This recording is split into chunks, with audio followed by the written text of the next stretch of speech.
I think the connection with the homeless population, the honesty and humanity of helping people, like they weren't as scared to go down there and, go where they are. I think one of my favorite events was the Saturday service when we actually I was a personal shopper helping someone. And I think when you look in their eyes and they're so grateful and so, they're just such a need. And I just felt what this Project Humanity was doing, and I just wanted to be a part of it. This, honestly, is the only one, and I will be honest with you, I almost said no because I don't consider myself a leader. I like to be behind the scenes and do the projects. So this is a stepping out of my comfort zone, and I'm going to say yes.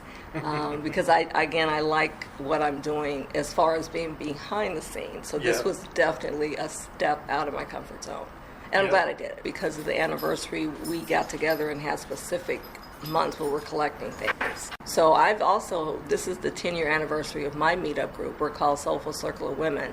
And it started off as just a social, we'll go out and have drinks and have dinner, we'll try new places, we go to plays and, whatever. But so many of the women have a need or a desire to really help the community. And sometimes when you're by yourself, it's hard to I'm going to go down to the homeless and start feeding.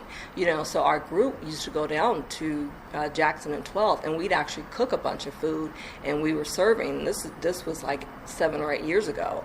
Recently, obviously, they stopped us from doing that, and it's gotten much too dangerous, but this was a way to connect with our community service, but then also get connected with an organization that's really not afraid to step up and do something about some of the really unfortunate things that are happening to people right here in our own community. We have 81, but we have maybe 20 that are loyal, committed. And again, these ladies used to make pasta and hams, and when we did the homeless thing. But then with this, even though when the pandemic hit, obviously we couldn't physically do a lot of stuff. And even some of the organizations that I used to volunteer with, they kind of said, we want to keep the volunteers safe, but they kind of stopped it with the pandemic. But I just was determined that I'm not going to stop helping people because of this pandemic. I think it's their connection, and again, just wanting to help and their community awareness.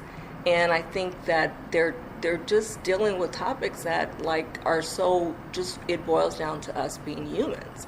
And there's so many different aspects. I mean, I still don't even know half the stuff that, they do, other than, like I said, kind of just the homeless component. I mean, I've listened to a couple of lectures that, I've been invited to online, and I just think that they're just a connector. Yep. Really, truly a connector among all ages. I love it. You see the college students getting involved and, wanting to do something for someone else. And it really, I think it's Oprah Winfrey, a quote that just says, you really help yourself when you help other people. I mean, I just get chill bumps just because it's so meaningful. And I think that's what we're all here to do. And I just feel, out of all the organizations, and I volunteer a lot of places, I just really, and I keep saying the humanity in it, so the name is perfect.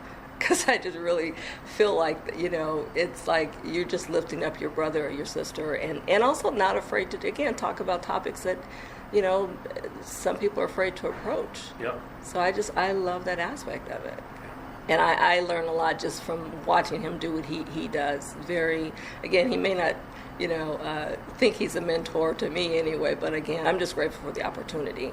And I learned a really valuable lesson, too, that, I doubt myself sometimes, but again, just say, be open to new opportunities.